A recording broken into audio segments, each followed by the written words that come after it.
Last week, I was walking through a city center at about 2 a.m. with a friend who was visiting from San Francisco. Oh, wow. And he kept doing this really nervous thing, glancing over his shoulder every few seconds, checking the shadows. A survival reflex? Totally. His hand, it never left the phone in his pocket. It was like this death grip he'd honed from years of living where public spaces, well, it's a gamble. I can imagine. So I told him, you can relax. The city has basically engineered violent crime and traffic fatalities out of the equation, but he didn't look relieved. No. He looked suspicious, almost. Offended. That's fascinating. Offended by safety. Right. So we sit down at this late night cafe, and the conversation took us to the new 2025 housing policies. Okay. Specifically, how the state had just surgically wiped away the VAT on secondary home sales to, jumpstart social mobility. Like targeted intervention. And he immediately launched into this practiced lecture all about market interference and procedural transparency. His voice gets that familiar academic heat. The process. The process was sacred to him, even if it meant the economy stayed paralyzed.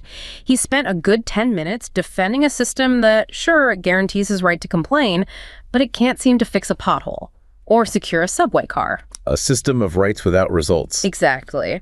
But then things took a pretty sharp turn. His phone buzzed. It was a news alert from back home. Hey. Another transit strike, another budget deadlock, and a report on the, quote, managed decline of his own neighborhood. Oof. Reality check. He just went silent. He looked out at the street in front of us. It was clean, silent, perfectly functioning. And for the first time, his expression shifted. It went from this sort of ideological defiance to this quiet, stinging realization. The argument just collapses in the face of reality. It did. He looked at his phone, then back at the seamless world around him, and he just muttered, "It's like I'm living in a museum of how things used to work." Wow.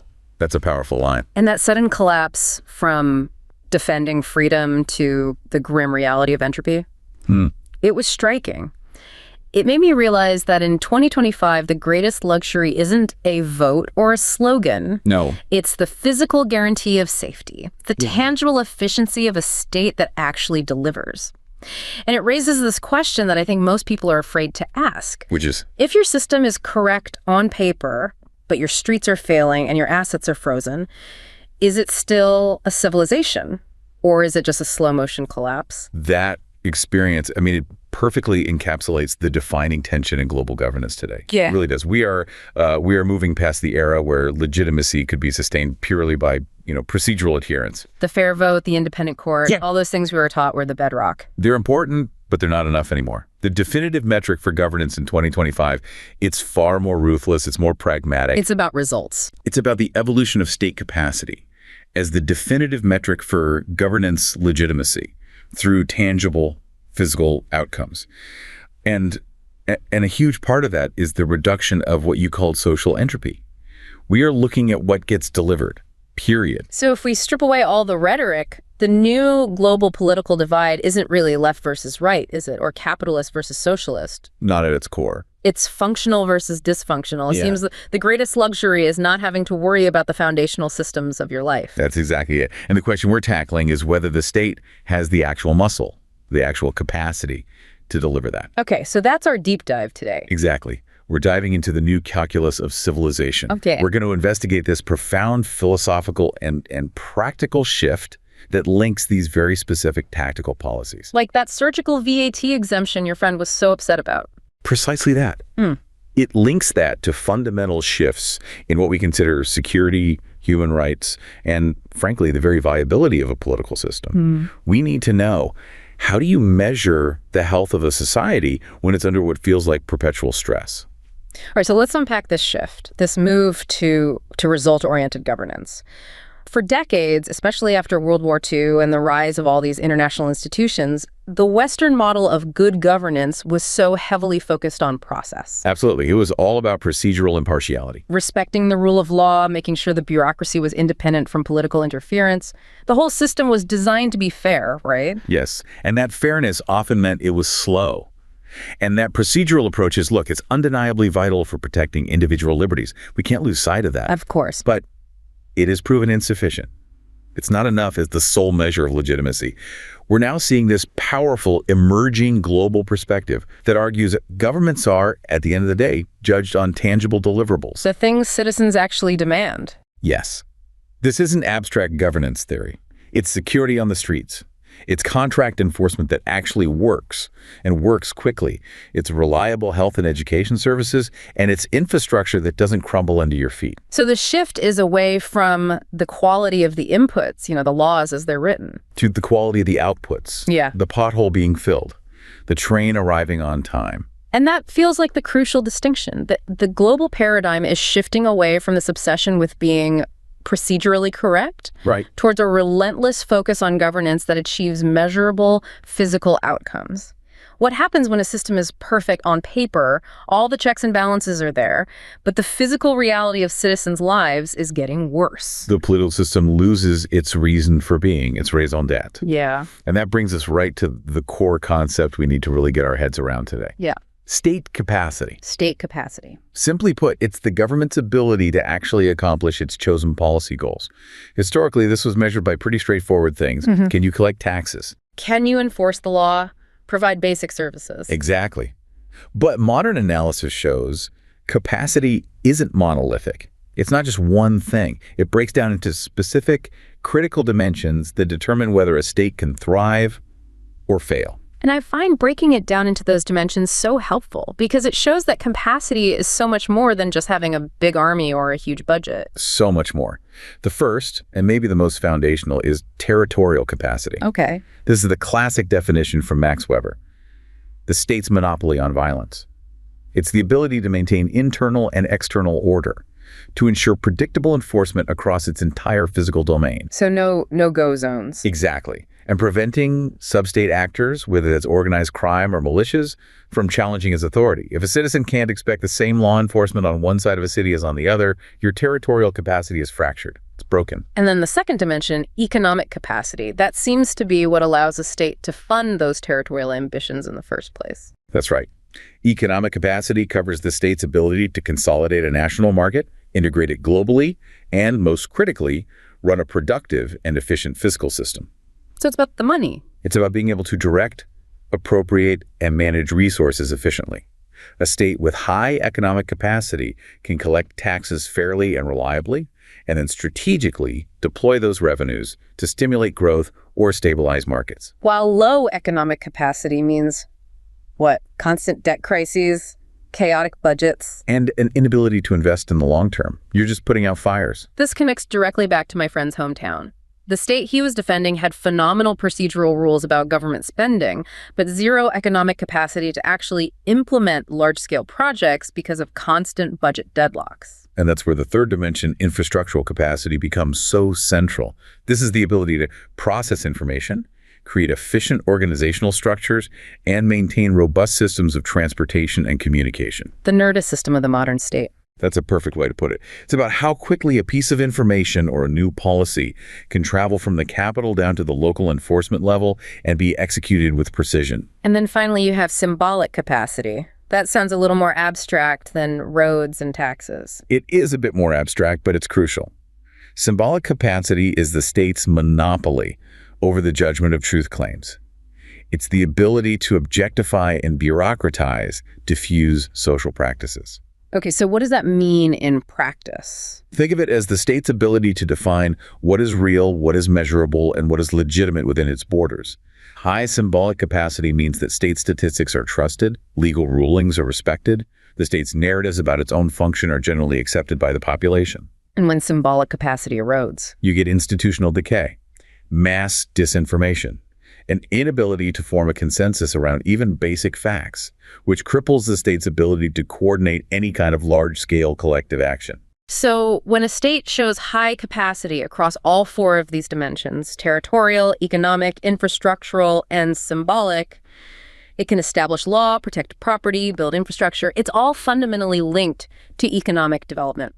And conversely, a lack of capacity in any of these areas translates directly into fragility and eventually that slow-motion collapse your friend was watching happen on his phone. Now, to measure the health of these incredibly complex political systems with any kind of precision, you're saying we need to go beyond the standard political science metrics. We do. And this is where it gets really, really interesting because we borrow a framework from a completely different field. Physics. Physics. Specifically, the Thermodynamic Model of Political Systems, or TMPS. Okay, you have my attention. We're applying the laws of heat and energy transfer to governance. How on earth does that work? The TMPS model conceptualizes political systems as open, non-equilibrium structures, much like thermodynamic systems in the real world. This means they need a continuous input and output of resources and information just to stay viable. So they can't be static. They can't. And we interpret the health of a government through three core components that parallel physical thermodynamics. The first is energy. That sounds like the fuel in the tank. That's a great analogy. Energy is the aggregate resource base. It's a total stock of material, institutional, and social resources available to the system. So we're talking about more than just GDP. Much more. It includes the country's economic output, yes, but also its human capital, the education levels of its people, and its institutional legitimacy, things like social trust. Energy is the raw potential power of the state. A country with a booming economy and a highly educated, trusting population has very high energy. Okay, so if energy is the total potential, the raw fuel, what's the actual usable output that we care about? The horsepower getting to the wheels? That is exergy. We call this usable political capacity. Exergy is the portion of that total energy that can actually be converted into effective policy outputs, institutional reform, and collective action. It's the efficiency of the engine. Exactly. When a political decision is made, let's say, to build a new high-speed rail line high exergy, means the decision is implemented quickly, on budget, and it achieves the desired outcome. It's a measure of the state's actual adaptive capability when it faces a crisis. So you could have incredibly high energy, a huge GDP, tons of resources, but a very low exergy if all that money and potential is just stuck in political gridlock or endless bureaucracy. Precisely. Which brings us to the force that kills political systems, entropy, S. Right, the force of decay. In this model, entropy is institutional disorder. It represents systemic disorganization, institutional decay, administrative gridlock, corruption, deep polarization, and the total loss of social trust. It's all the friction in the political machine. All the wasted heat. All the wasted heat. High entropy means that political energy input is just dissipated. It's lost to infighting, administrative delays, or outright theft. And this friction leads to institutional rigidity and declining policy effectiveness, accelerating the system toward failure. So if you define governance by sustainability, then the goal has to be to constantly minimize entropy while you maximize exergy. That is the entire game. Governance sustainability is achieved when the energy input is efficiently converted into usable capacity. The exergy and the production of institutional disorder, the entropy, is successfully constrained. And how do you constrain entropy? Typically through mechanisms like transparency, accountability, and adaptive policy feedback loops. Systems that can learn and correct themselves. And we have a powerful comparative analysis using this framework, looking at what's called the sustainability efficiency, or SE, of different global governments. We can see the stratification in performance laid bare. Let's start with the benchmark, the gold standard. Germany is the classic example of a high exergy, low entropy model. In the analysis, it achieves the maximum normalized sustainability efficiency value of 1.00. A perfect score. A perfect score. And this is not an accident. It's strong institutional quality, its deep-seated rule of law, and its incredibly reliable administrative capacity allow for near-optimal resource conversion. When the German government decides to enact a policy, its political machine experiences minimal internal friction. What are the specific mechanisms that allow Germany to maintain such low entropy? What's the secret sauce? Well, a lot of it is structural. They have a highly decentralized fiscal and administrative structure. That means smaller, more manageable units of governance, which inherently constrains entropy from building up at the national level. So power isn't all concentrated in one place, creating bottlenecks. Exactly. Furthermore, their culture of fiscal predictability and extremely low administrative corruption translates directly into high political trust. That allows the energy to flow directly into exergy, rather than being wasted on endless oversight and damage control. It's a system operating very close to thermodynamic equilibrium. Okay, so now let's look at a contrasting model, one with very high energy, but a different approach to building capacity. Where does China fall in this framework? China records a moderate sustainability score, but a very robust total governance capacity. The fundamental insight here is that China possesses formidable energetic capacity, a gigantic resource base, a massive population, and high social mobilization. This allows for very strong administrative exergy. So they can get things done. They demonstrate an unparalleled ability to execute large-scale projects, mobilize resources with incredible speed, and push complex policy initiatives through a highly efficient administrative bureaucracy. So they can definitely achieve huge physical outcomes, like building massive infrastructure networks or lifting huge populations out of poverty, and do it at incredible speed. Absolutely. However, even with that strong energy and high capacity for execution, the model does highlight a structural trade-off. Their performance, while powerful in terms of mobilization, is constrained by certain kinds of institutional and participatory entropy. Well, centralized architectures, just by their nature, face inherent challenges in dissipating all forms of internal disorder and friction when you compare them to these low-entropy, highly decentralized systems.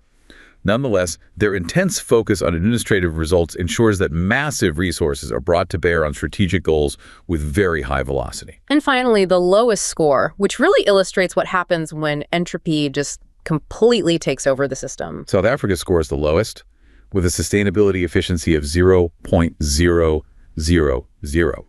This indicates profound entrenched structural vulnerabilities. What's driving that? Extreme factors like persistent high unemployment, crippling inequality, and deep-seated institutional fragmentation.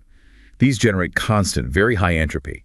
This massive disorder prevents any effective energy conversion into sustainable governance outcomes. Structural fragility and macro-institutional issues just severely undermine the country's resilience and adaptive capacity. So the TMPS comparison just makes it crystal clear. It does.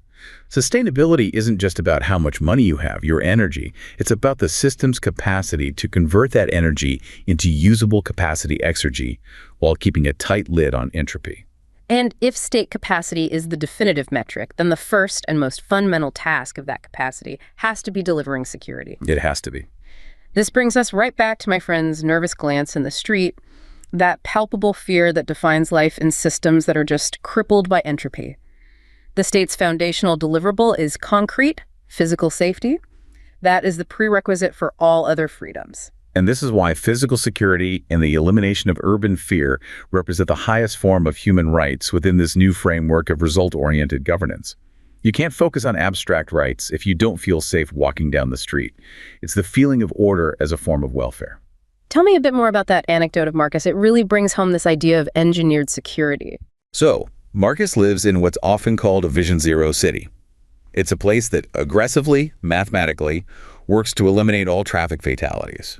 And it's achieved exceptionally low violent crime rates through systematic public space management. Dude's nice. He recounted the first time he let his 10-year-old daughter walk to the library alone after dusk. Wow. And before, in his previous city, that would have been completely unthinkable.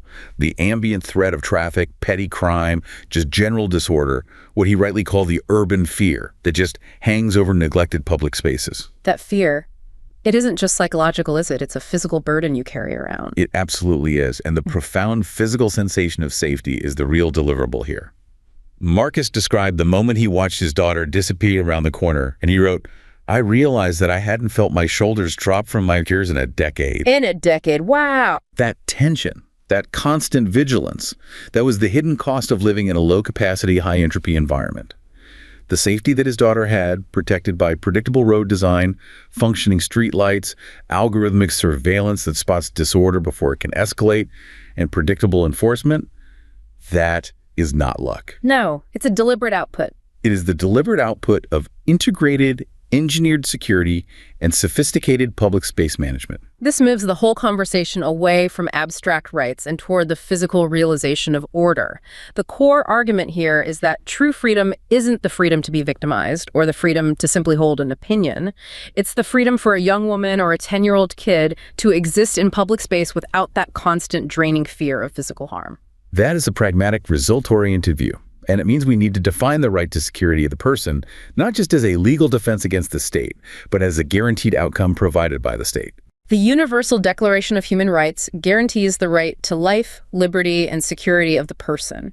But you're saying in advanced legal systems, we see this right expanding significantly. We do, and it's a fascinating expansion. How far does it go? We've heard about Canada's charter expanding this right to include psychological integrity. What does that mean?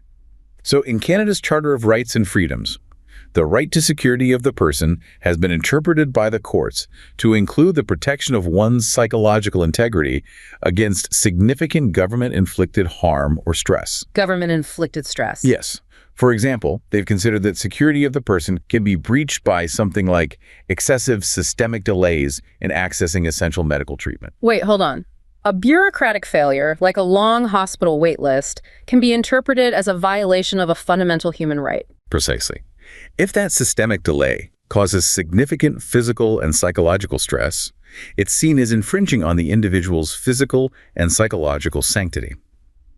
The takeaway is that the right to security of the person isn't just about protection from police brutality or arbitrary arrest. It's about guaranteeing the physical and psychological wholeness of the individual in their immediate environment. Yes, this result-oriented view reclaims physical survival, functional health, and psychological peace as the highest forms of human rights. This expansion leads directly into that broader post-Cold War concept of human security, which shifts the focus entirely from the security of the state to the vulnerability of the individual. Human security originated with the UN Development Program back in 1994.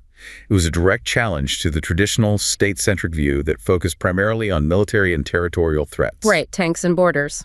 Exactly.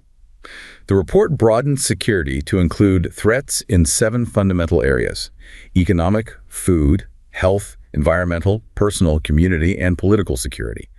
The focus moved from the security of the state to the security of the individual. And within this broad field, we saw 2 main schools of thought emerge, often defined by the threats they chose to prioritize.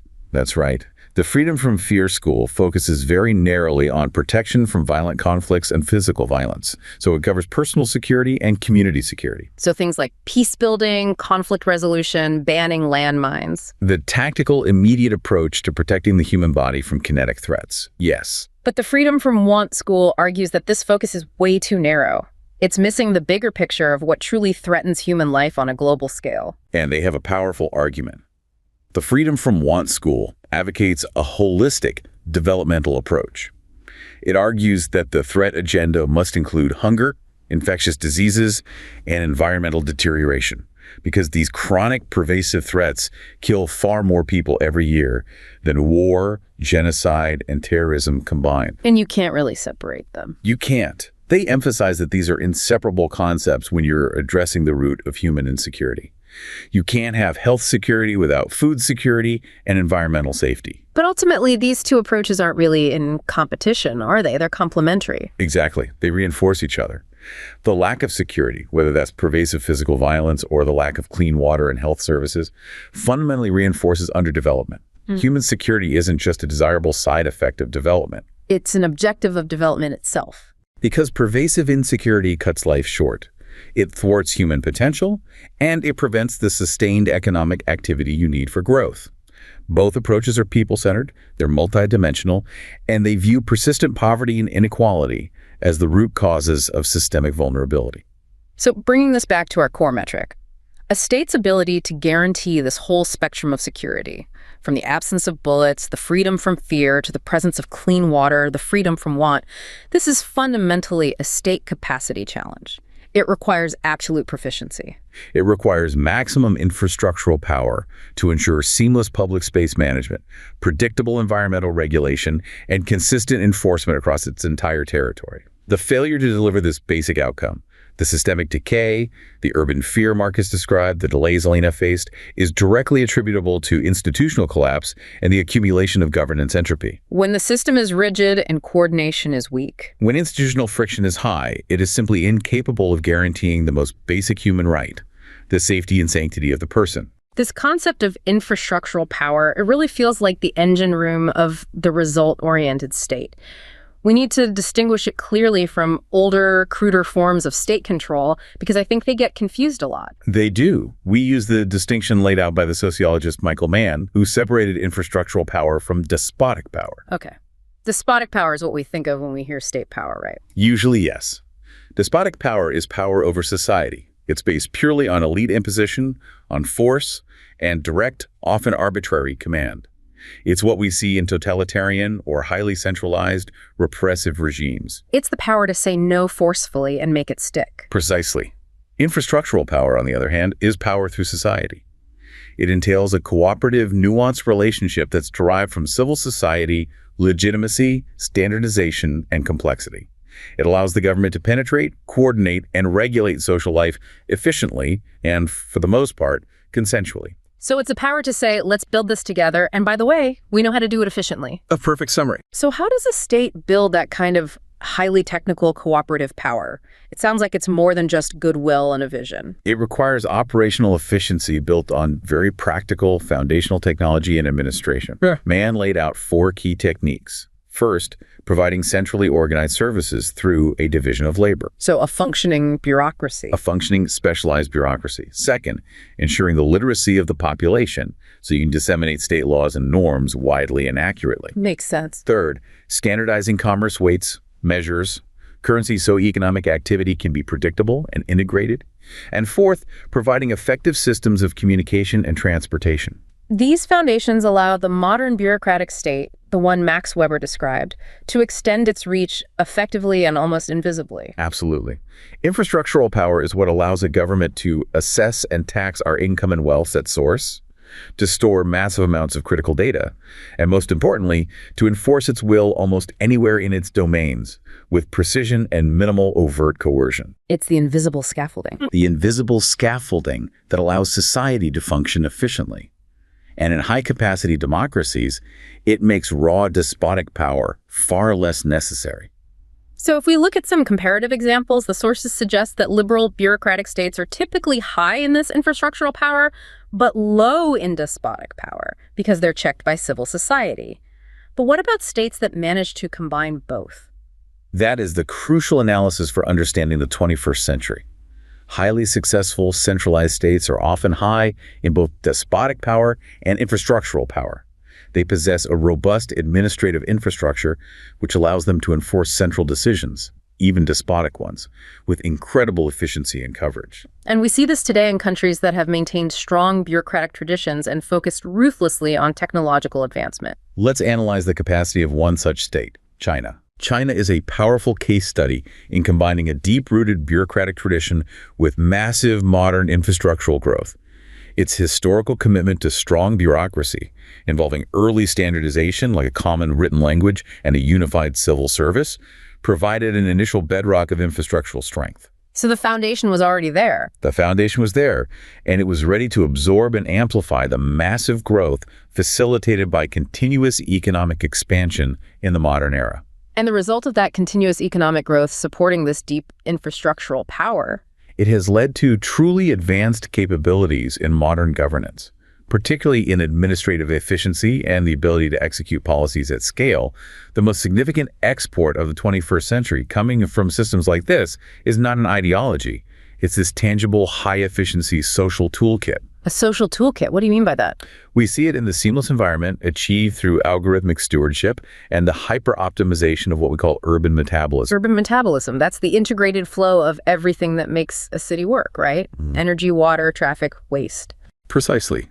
Think smart grids, integrated digital fiscal systems that track commerce in real time, administrative platforms that minimize citizen government friction. This infrastructure allows for decision-making and implementation at a speed and scale that low-capacity, high-entropy systems simply cannot match.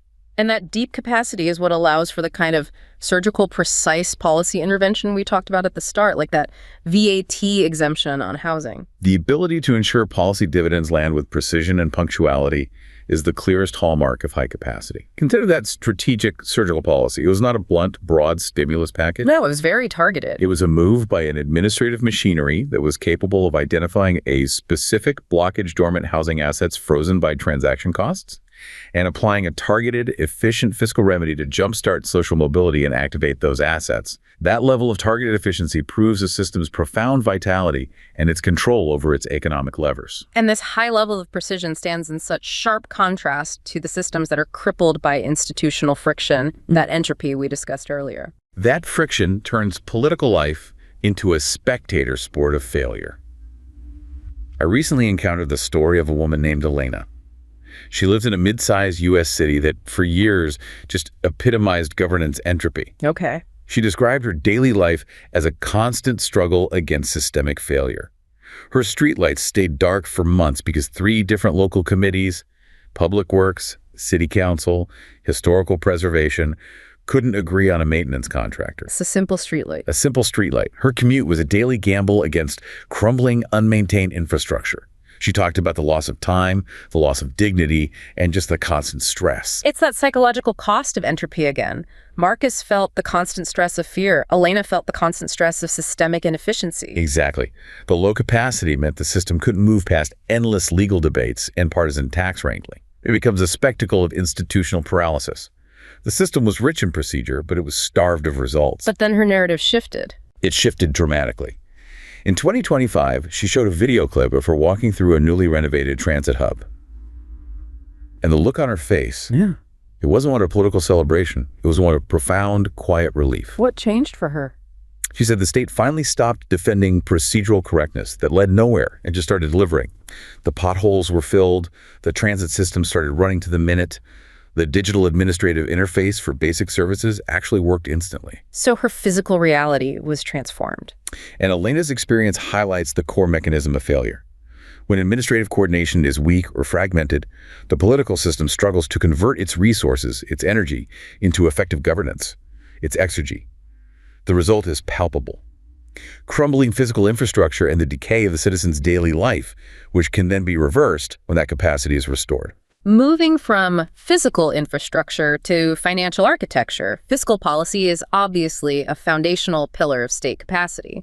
The ability to precisely regulate the microscopic pulse of society through things like that VAT exemption proves a system has true vitality and decisiveness. We've been tracking the story of a young couple, Sarah and Julian, who really represent millions in developed nations, the so-called squeeze generation. Okay. They were educated, they were employed, but they were financially trapped in the rental cycle in a high-tax jurisdiction. They were convinced that homeownership, that foundational middle-class asset, was just permanently out of their reach. They were accumulating wealth, but the systemic friction kept them paralyzed. Exactly. High transaction taxes, slow bureaucratic processes. Julian described the feeling as building a sandcastle while the tide is coming in. Running hard just to stay in place. But then their government implemented a decisive VAT exemption on first-time and secondary housing sales. And they coupled it with streamlined administrative processes that slashed the bureaucratic red tape. And this single act of surgical policy provided immediate financial relief and, more importantly, a sense of agency. Tax relief as a form of survival assurance. Sarah mentioned that for the first time she felt they could actually build a life rather than just maintain survival from month to month. This decisive administrative action, activating dormant social assets and restoring intergenerational upward mobility, is a core pillar of state capacity. Fiscal efficiency is so crucial because it translates directly into a citizen's sense of agency and their belief in the system's ability to affect change. So let's get highly technical for a moment about the intergenerational impact of these financial architectures. Economists use a metric called the intergenerational correlation in income, or ICI, to understand exactly how different tax regimes affect economic mobility across generations. The ICI is a really powerful metric. It measures how closely a child's eventual income correlates with their parents' income. So if the ICI is high, it means low mobility. Children tend to stay stuck in their parents' economic class. Exactly. And if the ICI is low, mobility is high. The simulation analysis of these complex dynastic models, which track families across generations, shows a very significant finding. Highly progressive tax regimes lead to a significant increase in income mobility. A big decrease in the ICI. A very large decrease in the ICI compared to a baseline no-tax environment. That feels counterintuitive for a lot of people. You might assume progressive taxes just redistribute wealth, but not that they necessarily increase mobility for the whole of society. Why does greater progressivity actually lead to greater mobility? This is due to a fascinating and really complex behavioral economic mechanism. It all centers on parental resource allocation, specifically the trade-off between the quantity and the quality of children in a dynastic model. Okay, walk us through that mechanism slowly. Quantity versus quality. Let's start with the baseline. Progressive taxes, by their very design, reduce the economic return on labor. When you tax higher incomes at higher rates, you incentivize the household to work a bit less because the marginal benefit of that extra hour of high-income labor is diminished. Makes sense. Now, critically, progressive taxes also reduce the monetary return on financial parental investment. things like paying for private schooling or tutoring, because the child's future income, which is earned from that investment, will also be heavily taxed.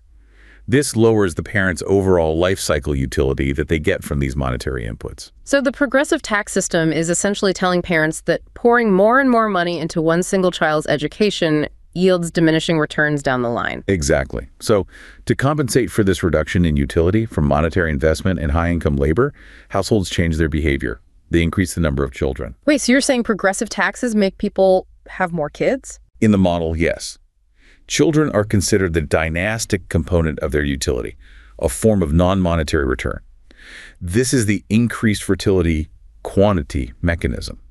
The overall average number of children in these progressive tax regimes increases significantly compared to a no-tax world. Okay, and more children in the household naturally means the family budget and the parents' time has to stretch further. Which leads directly to the next step. Yeah. The reduced per-child investment quality. The resulting increase in the number of children means that even if the parents are spending slightly less time in the labor market, the time and the monetary resources available per child are dramatically reduced. So that monetary investment in education, the quality input, it gets diluted across more children. Precisely. The net effect is that the reduction in the educational outcome of children, the quality, combined with the increase in fertility, the quantity, works to reduce the variation in educational achievement across different income groups. How does that work? Well, children of high-earning, college-educated parents, for instance, see a relatively lower educational outcome compared to the no-tax environment. Why? Because their parents compensated by having more children rather than investing maximally in just one or two. So by compressing the distance between the top and the middle in terms of educational input, you create a more level playing field for the next generation. That homogenization of educational achievement results in a significantly more mobile society. That's a powerful systemic side effect of fiscal architecture. It demonstrates that tax policy is not just about raising revenue. It is a massive social engineering tool. However, we have to highlight a critical finding regarding how these tax changes affect people differently based on their gender. That complexity of household economics is always crucial. Labor supply responses to taxes vary greatly by gender, primarily because, due to the gender wage gap, the male generally remains the primary, higher-earning individual in a household unit. The sources show that males' labor supply and income are barely affected by tax changes across different progressive regimes. Their earning trajectory is relatively rigid. But the impact on females, who are often the secondary earners in that model, is profound. Females' labor supply is drastically affected by progressive taxes. It reduces their labor market participation significantly. Because the tax unit is usually based on joint household income, the female's very first dollar earned is taxed at a high marginal rate, the rate that corresponds to the high income already being earned by her partner. So her incentive to work is dramatically reduced. It makes her labor supply incredibly sensitive to progressive tax hikes, resulting in a significant reduction in her participation. So tax policy dramatically alters the female's optimal life cycle earnings path. And that sensitivity translates directly into different rates of mobility. The simulation found that the reduction in the intergenerational correlation in income, that mobility gain between a no-tax world and a highly progressive one, is much larger for the mother's-daughter's relationship than for the father-son's relationship. Wow. Tax policy acts as a disproportionate lever on the economic life decisions of women. And this altered path is a major driver of intergenerational income mobility, specifically for mothers and daughters. This proves that fiscal policy, when it's wielded with precision and administrative decisiveness, is one of the most powerful tools a state has to shape the social and economic trajectory of future generations, right down to the microscopic choices about family planning and labor participation. It is the ultimate measure of administrative decisiveness and infrastructural power, the ability to affect not just revenue, but destiny. The audit of civilizational health in 2025 is, well, it's unforgiving. We are moving past the era where political viability was guaranteed by who had the loudest rhetoric or the most elegant defense of a flawed, gridlocked process. At the end of the day, history judges by physical output. It judges by the sustained continuity of life. The successful polities are the ones that understand that thermodynamics apply to governance. They are ruthlessly focused on minimizing entropy, reducing that institutional disorder, that friction, that corruption, and they maximize exergy. the usable capacity to deliver physical order, financial fluidity, and personal safety. Whether it's the engineered removal of urban fear that allows a father's shoulders to finally drop from his ears. Or the decisive use of surgical fiscal policy to activate frozen social assets and restore a young couple's sense of agency to build a life. The ultimate test of state legitimacy is the tangible enhancement of the citizen's physical reality. We are seeing the crystallization of a new global order, and it's governed by a simple, ruthless calculus. The greatest luxury is function. Efficiency is justice. The civilizations that deliver on the physical guarantee of survival and opportunity are building the modern arc.